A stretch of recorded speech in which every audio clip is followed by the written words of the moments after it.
Hello, everybody. Thank you so much for attending Branded this evening.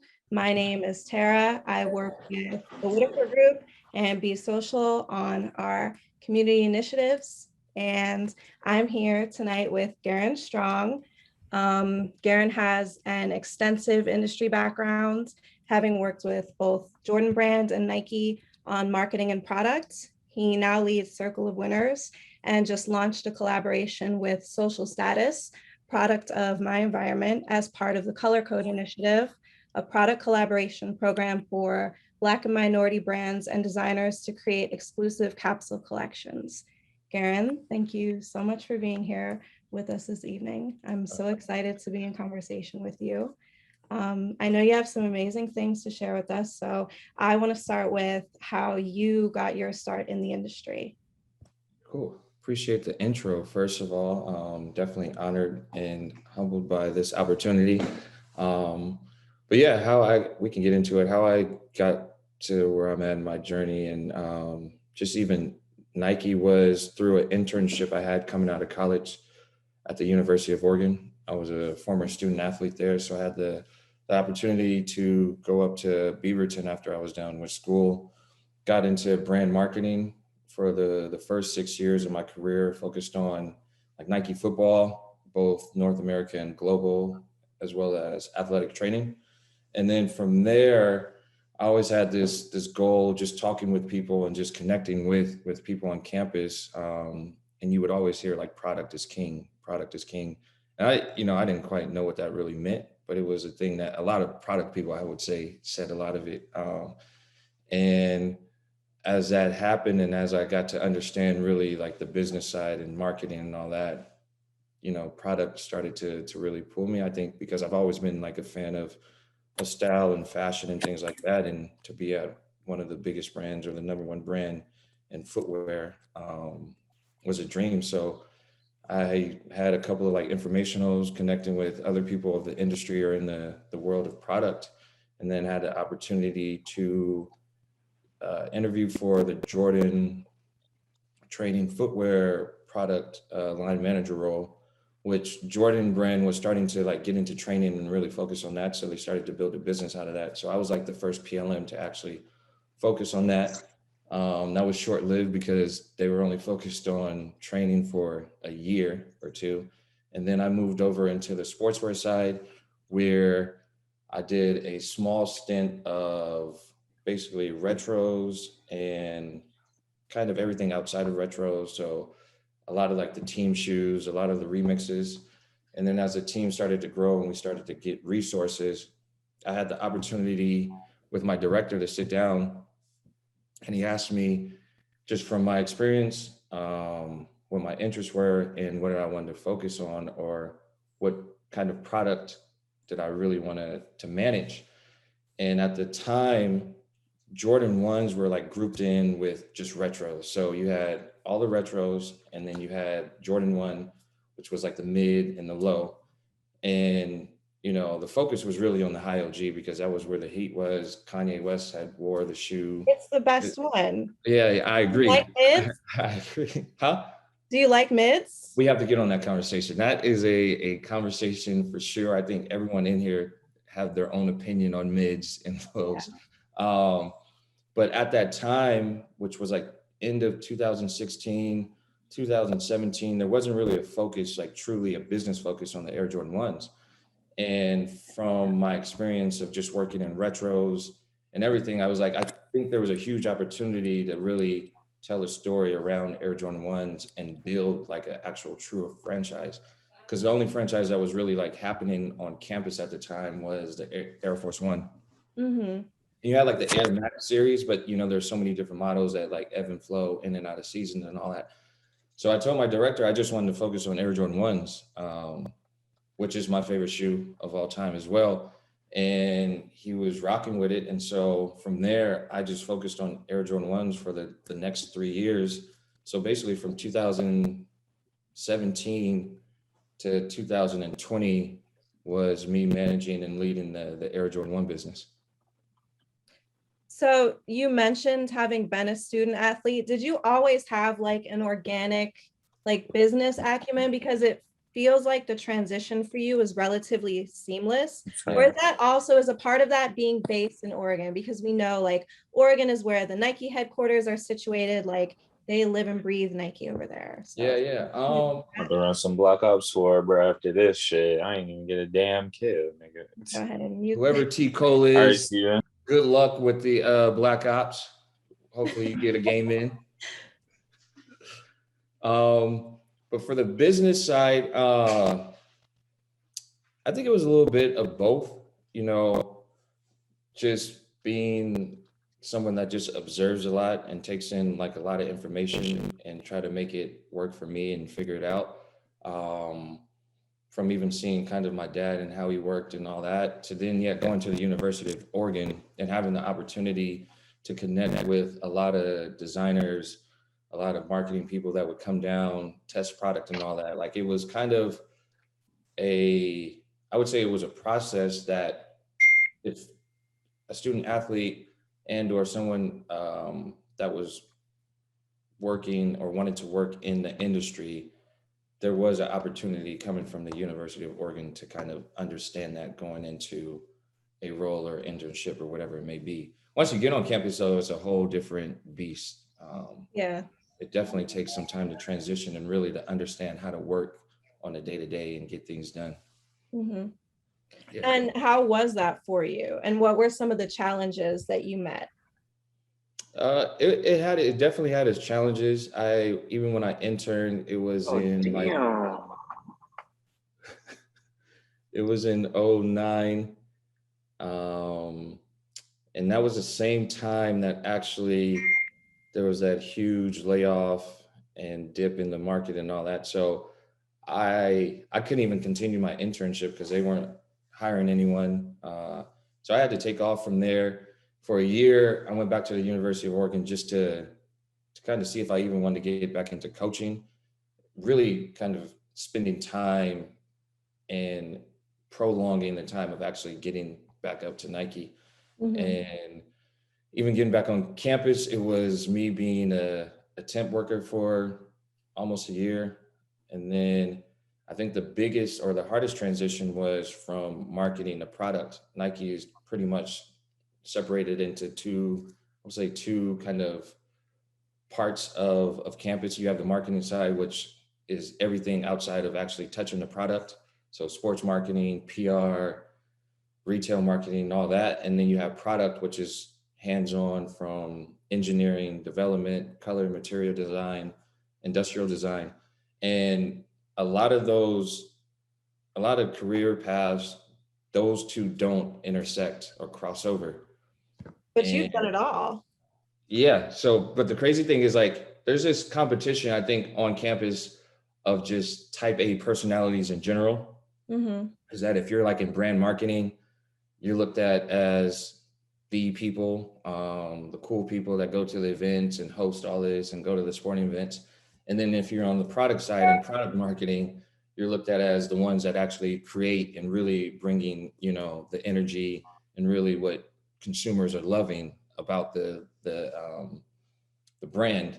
And so trying to sit down with some product people coming from the marketing side, they looked at me crazy because I didn't have any experience. I didn't know what a tool was at the time. I didn't know, what a hill counter truly was, all this other stuff. And from there, it was just me being, persistent and patient. I think those are the things that have been in my life consistently throughout my life, is just the persistence of, if there's something that I want to get, no matter what the time is, no matter what I got to do, the focus is that. And so we got to make it happen. So it took me like, I would say 2 or 3 years to actually get into product. But then once I got into product, it was, I think, the history has written itself on my impact and what I was able to bring to that side of things. Well, I'd love for you to speak more to that. And also, do you have a preference as far as the product side or the marketing side? I would like to think I would be great at the marketing side. I want to think Yeah. I can do all the events and get people to come out, but I guess we'll never know. Yeah.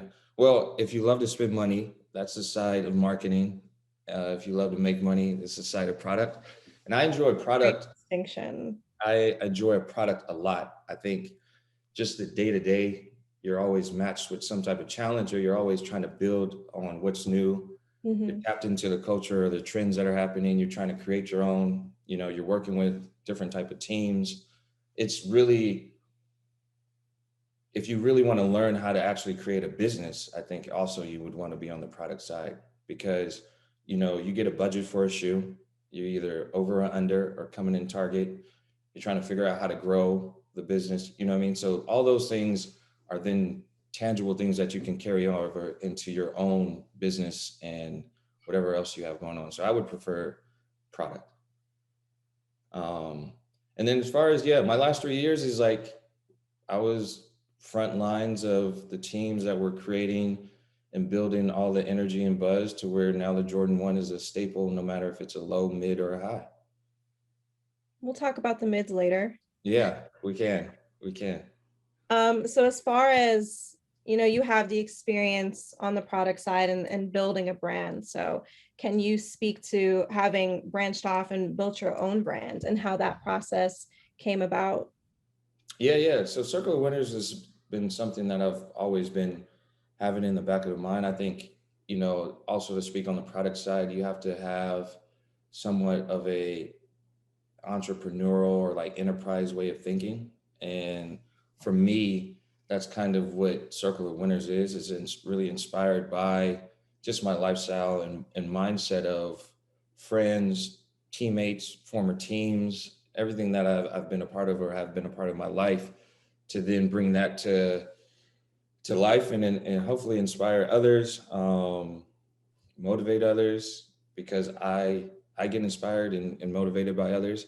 And so the transition from working in a company that's worth billions of dollars with pretty much unlimited resources to then doing my own thing, it wasn't too much of a crazy transition mentally, because even with the Air Jordan 1 franchise, and I'll just keep going back to reference because that's all I speak on, is just what I know and what I've come from or what I've experienced, is that, you know, a lot of people internally didn't really believe in the vision around the Air Jordan 1 and actually making mids pop and actually making lows actually be a thing.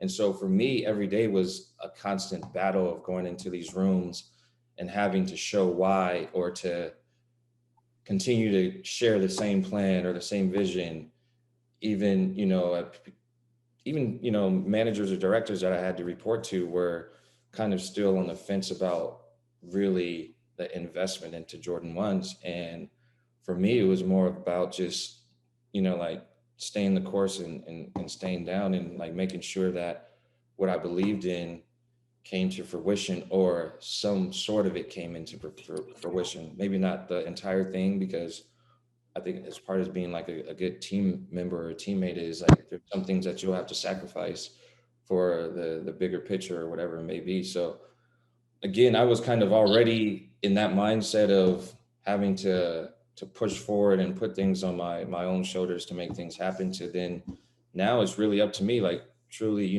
really betting on myself, and what I have envisioned and in my mind is like bringing it to life, and just believing in it.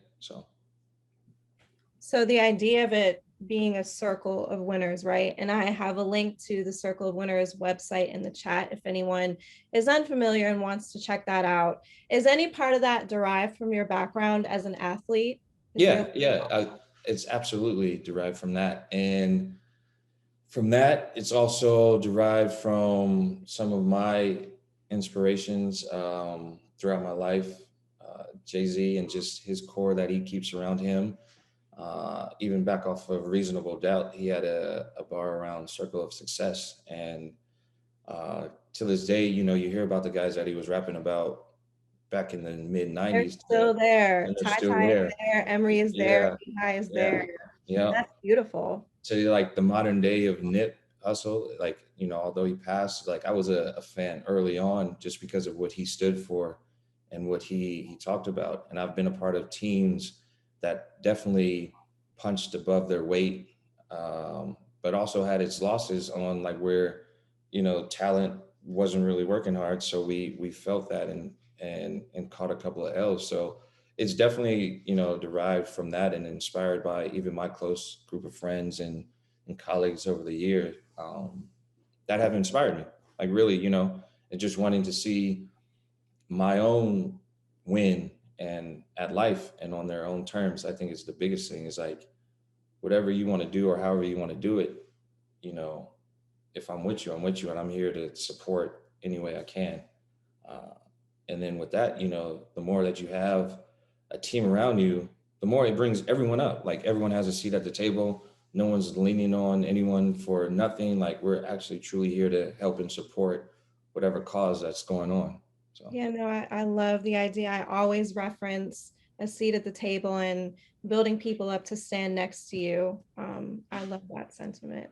yeah, So do you want to talk about your collaboration with Social Status and yeah, yeah, came about? yep. So a few years ago, and this was before I would say the hot topic was diversity and inclusion. Because you One were of the there well before it was. Yeah, it was actually very organic and authentic. When I was still at Nike on the Jordan side, one of the Nike execs that led the entire footwear team or business brought together a group of us from different tenures, different levels, as well as James as an outside consultant, just to hear from someone from the outside and someone that has, plays a key role in just the overall culture and connected to Nike. And through that, like me and James, I've known of James, I've connected with James, but we never really connected how we did over that program or those meetings.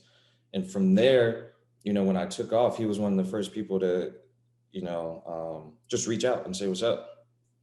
And just making sure I was good. Like there was no conversation around like any collaborations or anything like that. It was just, again, authentic, just organic conversation. And as I started to like build out Circle of Winners or continue to build out Circle of Winners, because it was already present before he had just came in, we had started to have conversation around just potential collaborations, really what Nike can do to help the community as well, definitely like around Black creators. And that then conversation turned into what, him and the Whitaker group is working on as far as color code. And, we spoke a lot about just our upbringing, our background. Again, I come from more of a sports background. He comes from the background that he comes from, which I'm sure a lot of people know about. And we were just saying how much that had shaped us, and how much, who we are today is because of what we've been through yesterday and the experiences, and how, in some cases it's like a work of art of some of these people that were able to get through the challenges in life and whatever it may be. And when you start to hear about product of your environment or product of his environment, you really, there's always a negative tone, like I said in the description. And that's even like a Black kid coming from a private school. Oh, he's probably soft or he's this or that. And then he'll get out on the court field, whatever it may be, and kill it. Or, so there was always just this thing around product of my environment and this negative tone, and wanting to flip it on its head and really actually have people be proud of their environment and where they came from and what got them to where they are today. And so that's how, we came and landed on the collection and really brought it to life. And as you can see, a lot of the pieces are very like timeless pieces that we wanted to make sure of, or at least even for Circle of Winners, is like very clean, very distinct, I think, even through that, because there's so much going on, so much noise, is that, being able to cut through that and how to cut through it was one of the things I wanted to keep in mind when I created that. And it's a statement piece, like, everyone's going to read that across your chest and kind of figure out or ask you questions about like, what do you mean by that? Or where is that from? Or tell me more about it. And, that's an opportunity, I think, for people to tell their story, and what, product of my environment means to them. I So love that. Thank you so much for sharing.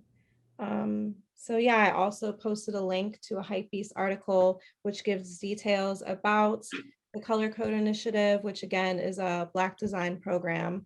So it's great that we have things like this that exist.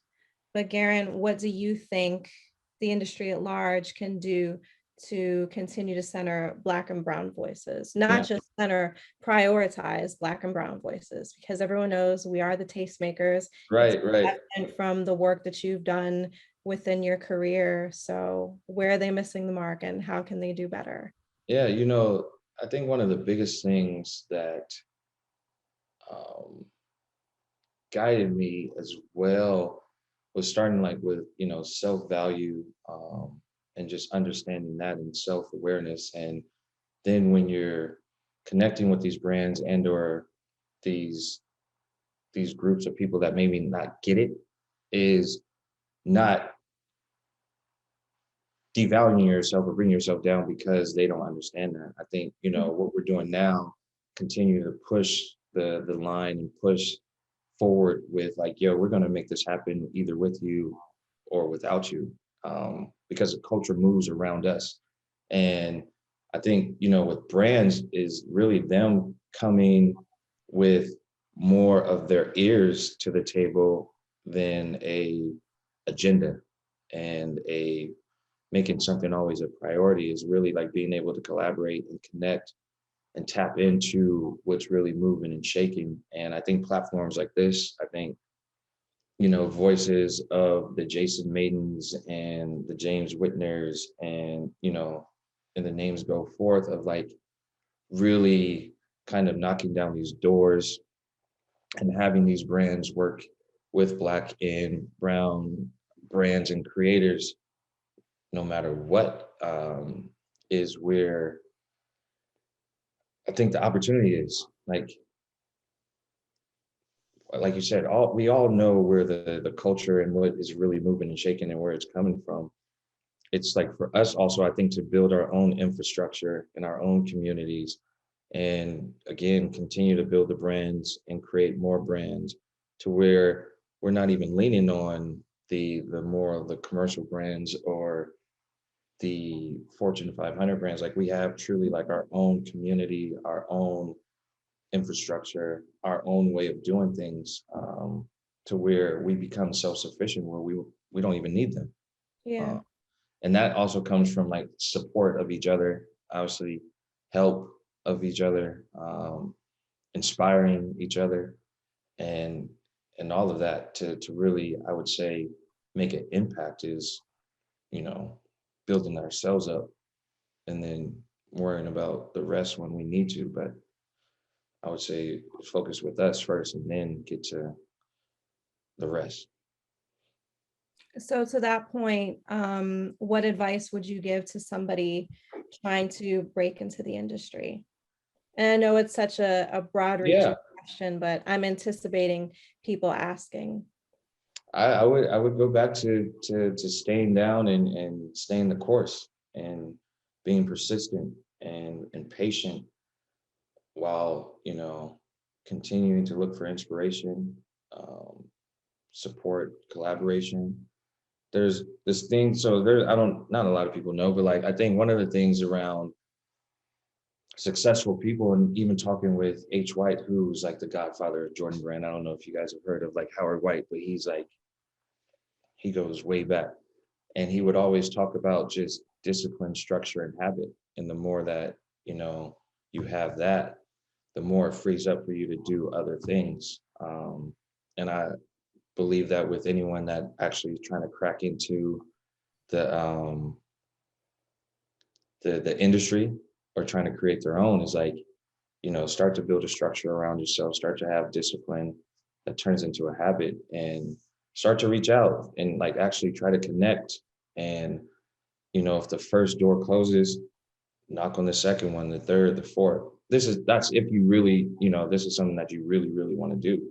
And everyone's journey is different. So don't look at the next man or compare yourself to the next woman. It's like, you are who you are. And, you got to make sure that you know who you are and have that confidence to go after what you're looking to get. Yeah, I think you made a point earlier about not measuring your own success based on what the next person might think. I Yeah, think that's really important because I feel like so many of us feel like we aren't as accomplished as we could be, and it's because we're measuring success based on what other people think success looks like, right. right? Um, but there is a lot to hard work and dedication, and James is definitely someone who would say the same thing.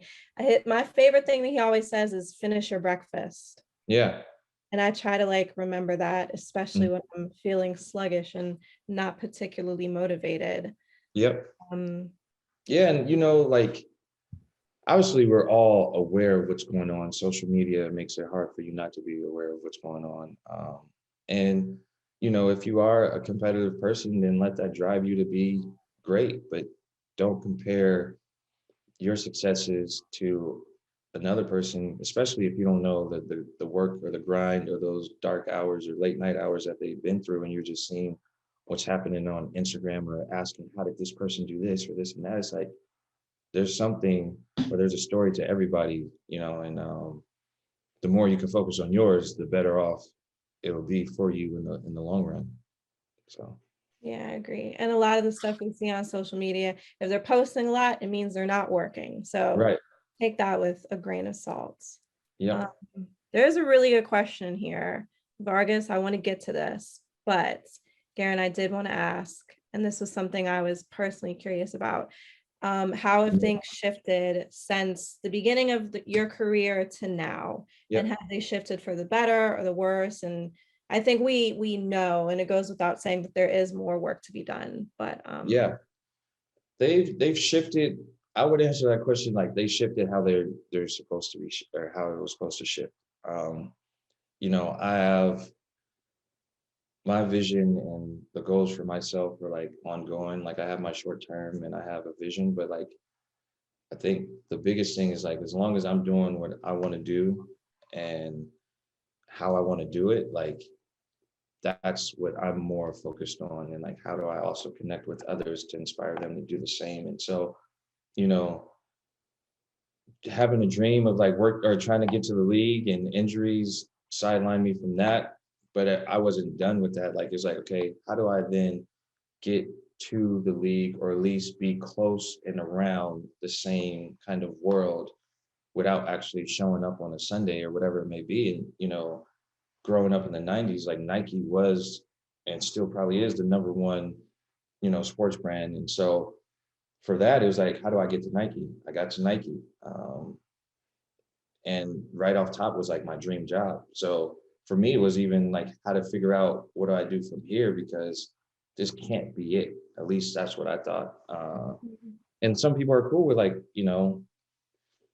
getting to a level and staying there and sustaining it. And but for me, that wasn't for me, or it isn't me.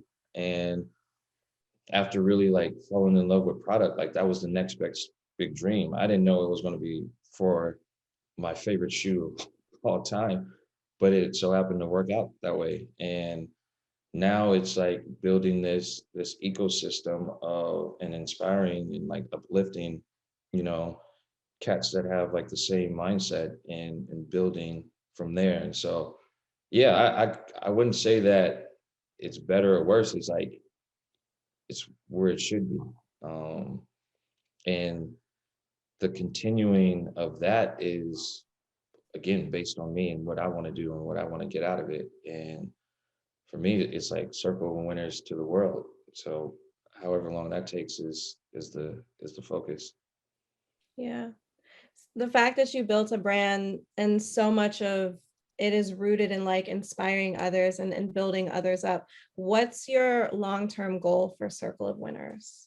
I want to build like an ecosystem of circle of winners. And one of my mentors actually had a great quote of when I was first starting it off. And I built apparel because I think it was like the most intangible thing that people can read it and understand it and get it. And so when I was talking with him, he was just saying like how he was like, the world doesn't need another streetwear brand. What the world needs is an actual brand that adds value to someone's life. That's And great advice. for me, that's where I want to be. It's like adding value. And that will come through forms of like the passions that I have, whether it's entertainment, whether it's travel, some type of tech. So that's really like, again, my vision for it all is really building like an ecosystem that for like creators and people that are just, again, more of like a lifestyle and like-minded, um, is the end goal. Mhm. Is really just adding value to someone's life through, you know, the different platforms and things that I have going on or will have going on in the near future. So do you feel that that's something that's lacking in streetwear, like brands that have like a meaningful mission or even like mission oriented? It's a balance. I think it depends on what you like. I definitely think there's, you know, people have their own style and all that, and like because of the breadth and the options that are out there, you can really find a brand and rock out with it. But I do think it's also like cluttered. You know, there's Mhm. a lot of brands out there, but you know, if you have a purpose behind your brand or, you know, a meaning behind it, like that shouldn't stop you from knowing what the playing field is. Like it is what it is. Um, so for me, yeah, I just look at it and kind of think through my eyes and like, this is how I would want to do something that if it is connected to streetwear, it would be done through just maybe this portion, but there's so much more to it other than just a streetwear brand. Yeah, I mean, when I look at Circle of Winners, it doesn't feel like streetwear to me. It Yeah. feels like the messaging is stronger. It feels like the intent is there. So yeah, I definitely I do see that. And you mentioned having a mentor, which Yep. is amazing, and even someone as accomplished as you are, still you know, prioritizing mentorship. Can you speak to the importance of having mentors? It's huge. It's huge. You know, I think your peers are one thing, um, but someone that is accomplished or has done what you're looking to do, and that you can actually sit down and pick their brain and actually connect with them, and that actually, you know, the whole kind of saying of steel sharpens steels or iron sharpens iron is like that's a real thing, and that's also why the name of Circle of Winners is like the more that you're around the people that are like-minded or you aspire to be, you have no other way but to head in that direction because they're going to challenge you, you're going to challenge yourself, you're going to be inspired. Um, and so for me, he's been probably one of the key figures in my adulthood because I've known him since I was actually at Nike as an intern to where I'm at now. Oh, In the conversations, he went to a rival school of UW, which I is trash, but to this day, he challenges me and we connect as if it was like my first day meeting him or like my first project is like he just makes sure that I hold myself to the standard that I always want to hold myself to. Um, and yeah, and you know, that's I think it's also dope that he sees that in me enough to even want to spend his time and energy to do so. So I think it's huge. I think mentorship is huge. And I think it's got to be organic and really authentic because signing up for a mentor just to sign up for a mentor to do it is like, it usually doesn't work out well, or you don't get what you're looking for. If you're looking for, like, that's more of just like, I would say consulting or something in that world and not someone that actually is like looking to help build, support, challenge you through whatever it is. Because it's not always about work, you know, it's personal, it's whatever it may be. So yeah, it's big, very important for me.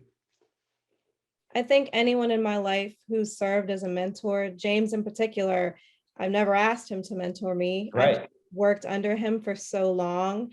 It's impossible to not have picked up gems along the way, right? Mhm. And I think he always saw things for me that I didn't see for myself Yep. because I was working in retail for, 10 years strong. And I think he saw that I had the drive to do more. And eventually there would have been a place for that in the company. And at some point we kind of like met in the middle. And Right. it's a privilege to have a hand in all the community work that he's doing and the ways in which he's trying to give back to where he came from and Pittsburgh at large. So yeah, I do value having that relationship with him to where he was able to advise me and serve as a mentor, sometimes begrudgingly, but Yeah, yeah. and here I am. And I think too, the biggest thing too is the mutual respect, because I Mhm. know as much as I gain from him, I know, or at least get a sense that he gains from me, and Yeah. so, Yeah, it's um, beautiful when it's reciprocal. yeah, yeah, absolutely. We have some really good questions. And yeah, you guys can feel free to continue to put them in the chat.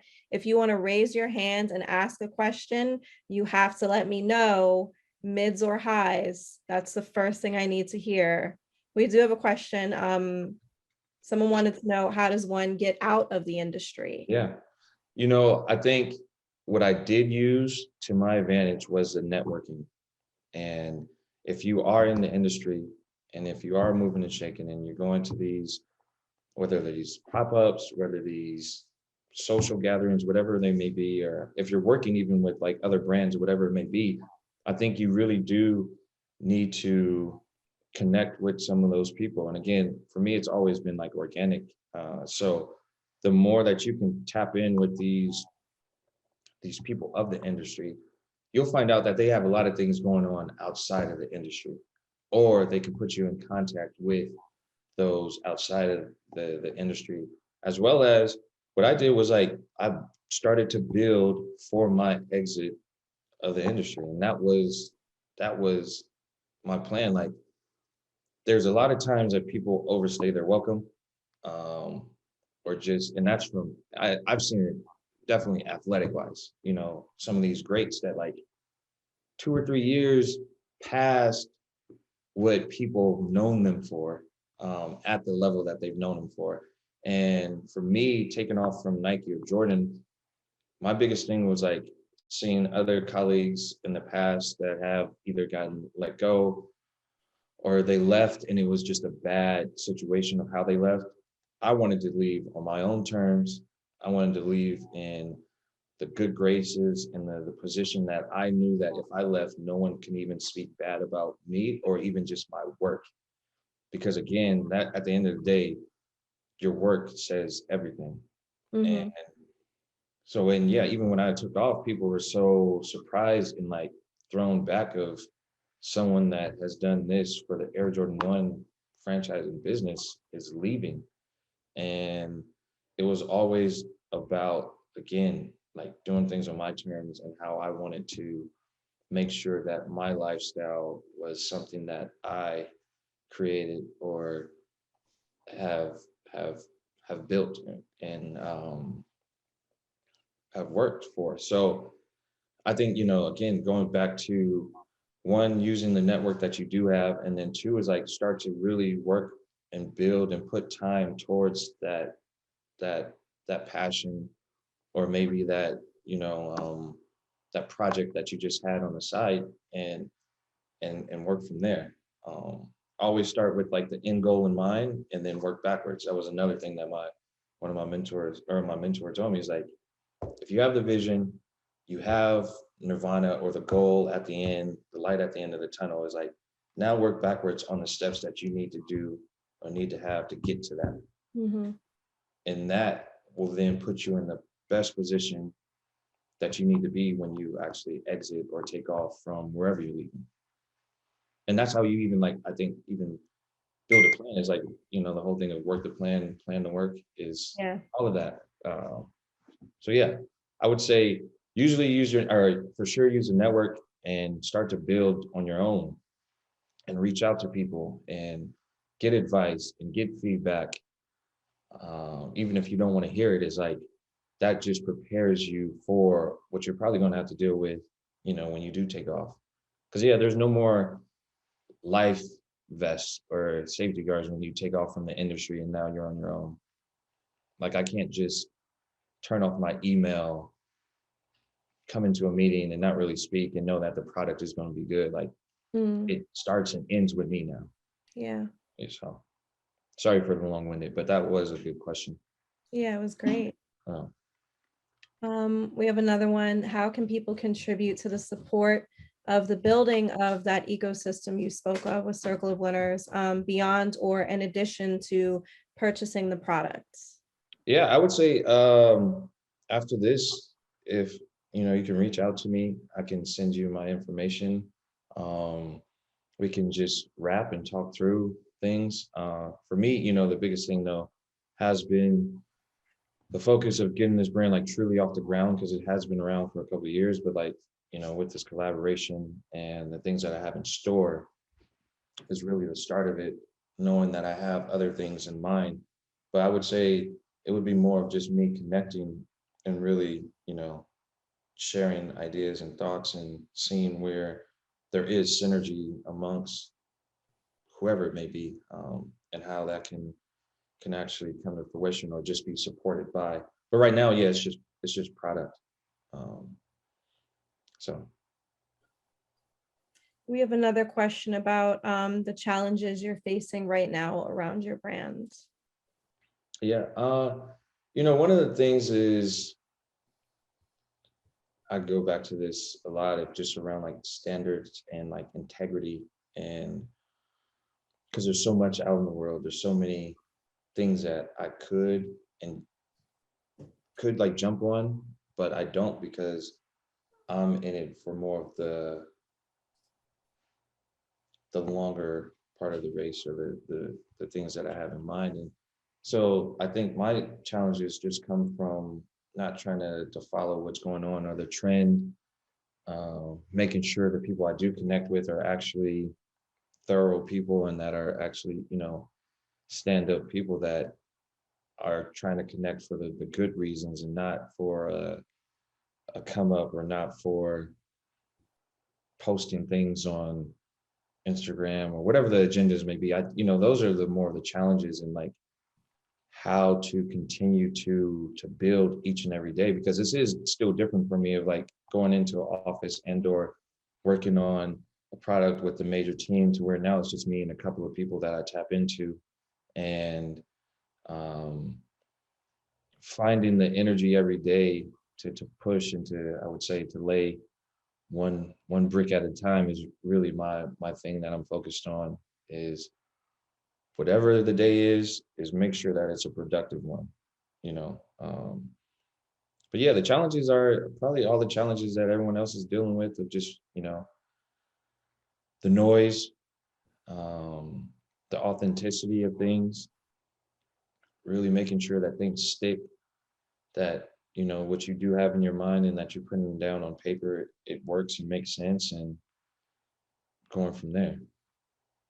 I love that you made that point about how you're in it for the long run, because it's a marathon, not a race, right? Right. I have so many conversations around streetwear and how so much of it does lack nuance. And a lot of people, they want to be able to post things on Instagram. They want to be able to like make a quick dollar, Yeah. but there's very little thought as far as, where your brand can take you, the story that your brand is telling. And I think it's just because of the way the market works. There's so much Yeah. turnover with brands. New brands are always popping up. Yeah. It's that like saturation that you spoke to earlier. So yeah, I think there's a certain degree of intentionality that you have to have if you want your brand to sustain, Yeah. and that's rare, but it happens because we still have Absolutely. legacy streetwear brands that have withstood the test of time. Yeah. I think one of the key words you hit on is like intentional. Like that's one of my favorite words, is like just being Same. intentional. So Yeah. agreed. Yeah. There's a question about what your first cut and sew collection will look like. Is that happening? Did I just not know about that? I don't know who's been a part of the business plan in this group chat, but it's definitely going to happen at some point.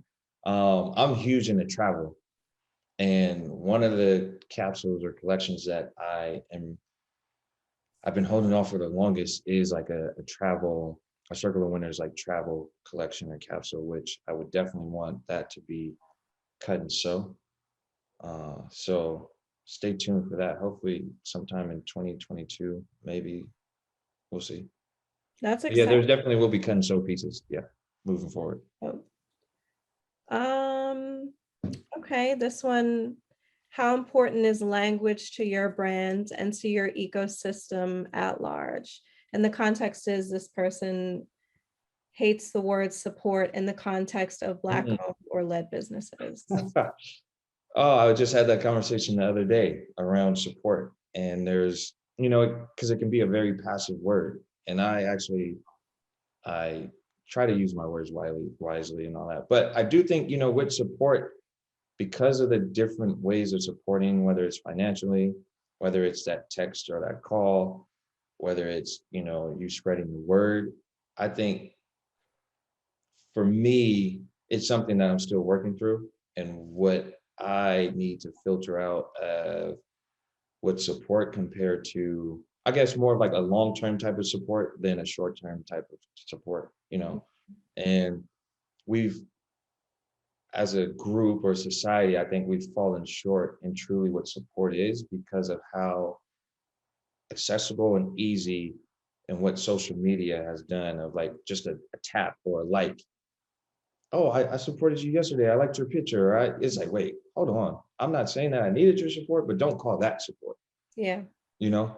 Um, so I would agree with you on that. Like, if I haven't found the word, but I do agree that there should be another word for the type of help. I would say help would be a better word than support in that case. But yeah, support is a tricky word. And I think it can play with some of your kind of your mind a little bit, depending on who has said that they supported or how they're supporting, just based off your relationship with that person, you know? I think, again, you made a great point, especially about social media. We kind of don't know what real world support looks like. Yeah. And that's a thing. And like you said, help is a better term. I feel like help feels like such an urgent word that it like scares people away, but it doesn't have to have like a negative connotation. Right. Yeah. Yeah. We have a really great question from Tyler. Tyler always has the best questions. Hey, Tyler, what was your involvement with the Fearless Jordan 1 pack, the whole mid versus high conversation? Oh man. I know, that's so good. Has me wondering about more of the decisions made within that pack as a whole. And he would love to hear insight on the inspiration, picking the collaborators, model choices. This is a good one. So let's just say that if it was left up to the powers to be, it would have been 10 to 11 collaborations on an AJ1 High OG. Mind you, we already had these collaborations going on, whether they were like friends and family collaborations, whether they were like one-offs and all that. Like, it was when I first got over there, like anybody can do like a collaboration on AJ1 High OG, this and that. And for me, again, if you're tasking me with building a business, making it sustainable and growing it, I have a different way of looking at that. And no, not everyone's going to be able to do that. And like, you got to understand also the cachet of an AJ1 High OG in the world of collaborations. Like, we shouldn't just be giving this out to everyone in the world to just let them do with it. Like, there's also standards that when you look at the Jumpman or the Wings logo and all that, like, it means something. And so for me, what the Fearless One pack was actually based around community. And it was really, the story was, how do we bring and tell a story of up and coming or brands that are fearless in doing what they are doing, but how do we make it accessible to these consumers that maybe can't afford the $170 shoe that's a AJ1 High OG, or a $200 shoe that because it's a collaboration. Is like, how do we actually really tap into storytelling at the mid and now even the low side of things to now bring everyone into this community and to celebrate the one, because that's the one. The one is the most democratic shoe there is. Everyone, no matter, you can dress it up, you can dress it down, no matter if you're old, young, Black, white, Asian, brown, whatever. Like the one is the one. Now there's different levels of the one, and there's access to where some people aren't even allowed or haven't been able to get the one. And then there's been the other way of people looking down on people that are wearing mids or lows.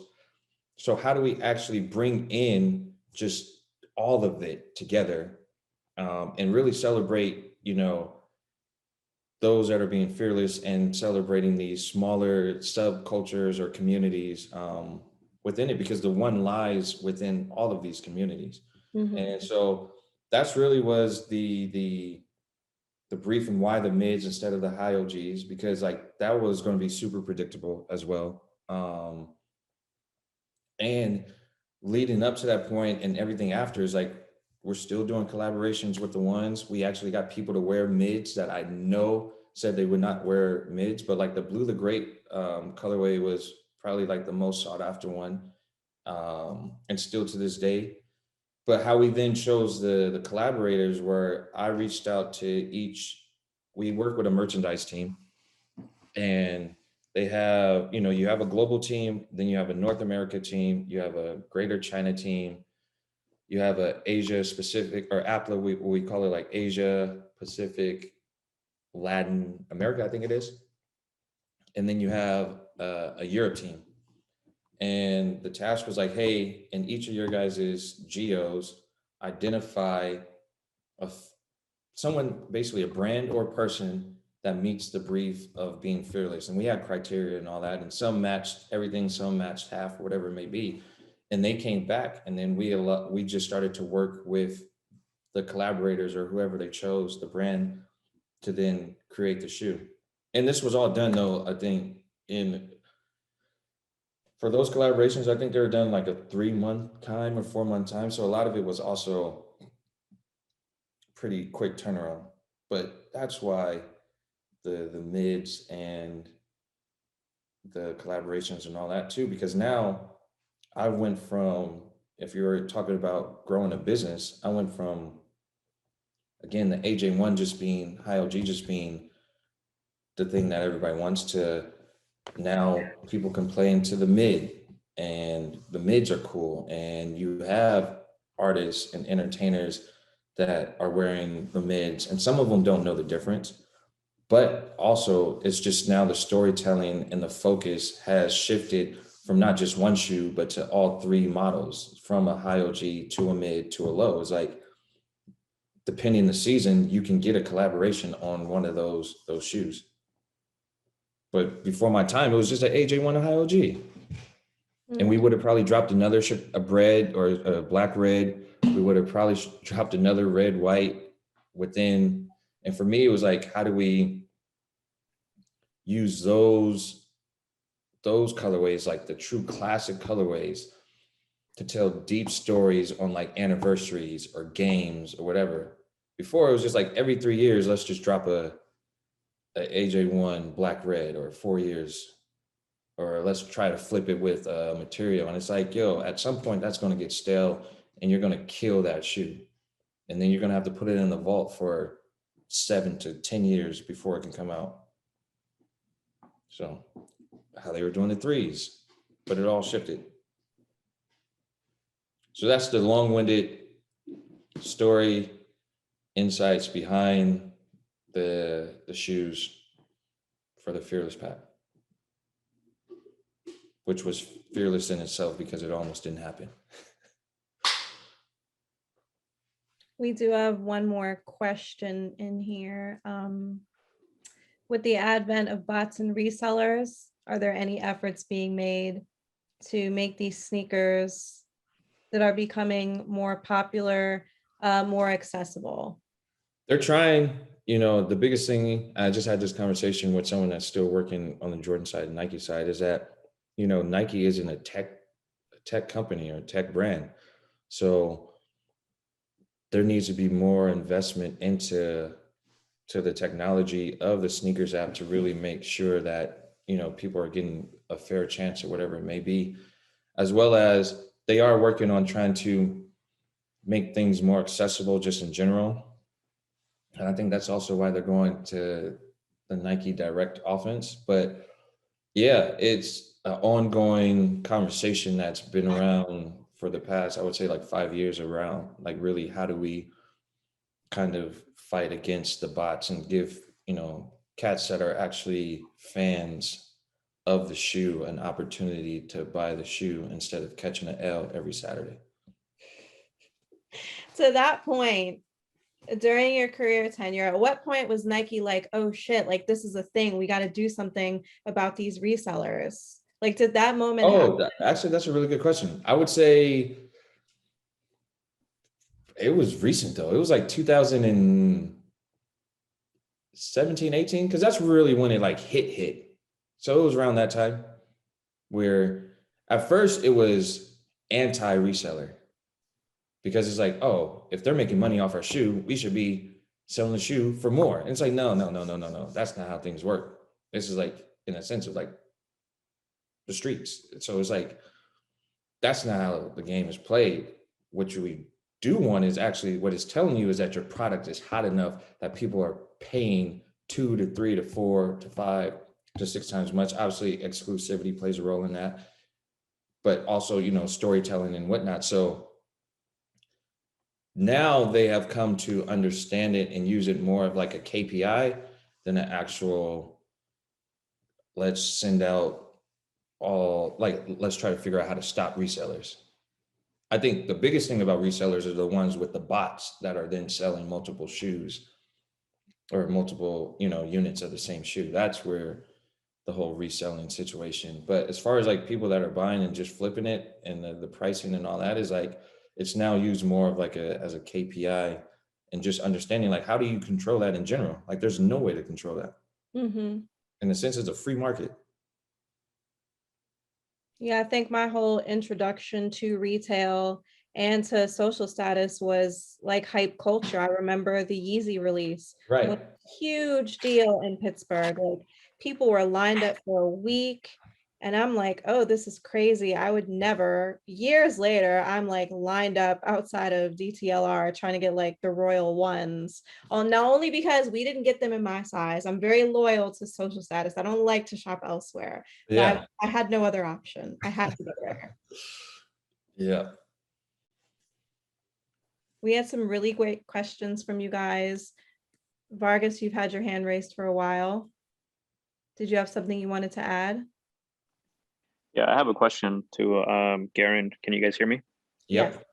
Yeah, what's up, Garren? Let me turn on my camera because you might remember me, but hold on. Yo, My guy, it's what's been a while, happening? man. Been a Yeah. while. It's good to see you, man. So I have a Likewise. question for you. What are 3 things that you would tell yourself if you were able to do a Back to the Future? What are 3 things that you would tell yourself that would better prepare you for today?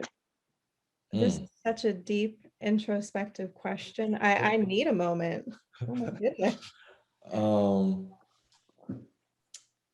I would say one would be travel earlier.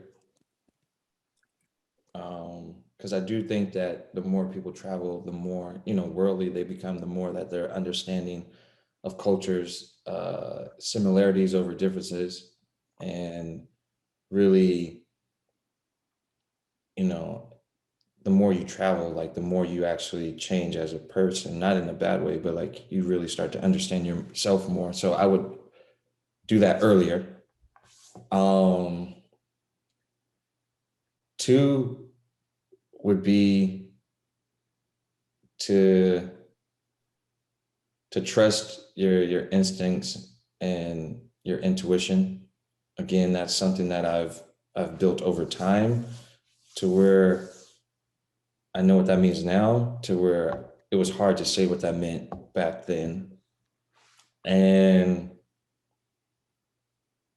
But I think the third one would just be like, stay down, like stay the course. Like it's no matter what, it's gonna pop. Like that's what, if you have that vision, if you have that determination, is like 10 toes down, as Nip would say, is like, it's just a real thing. You got to be able to withstand the pressures and the challenges to get where you want to get. So I have two. I don't have the third would just be something that I've done, probably not knowing. So I would say like that. Thanks, man. Yeah.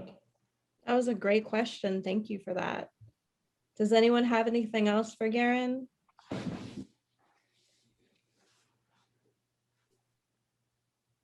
If not, I'm happy to wrap up. We're a little past 9 p.m. I want to be cognizant of everyone's time this evening.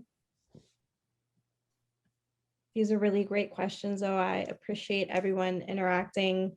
Garren, thank you so much for everything you shared with us tonight.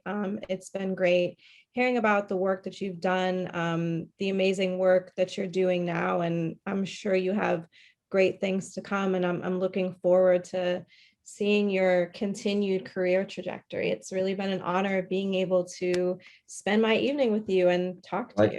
Likewise. I really appreciate it, and again, I love what you guys are doing and what you guys continue to do. I think there's a lot of great people out there that need to do more of this. And even for yourself, like stay the course. Of course. And really, yeah, continue to inspire. That's the biggest thing is, when you get someone that's inspired, they're ready to do or go and do anything.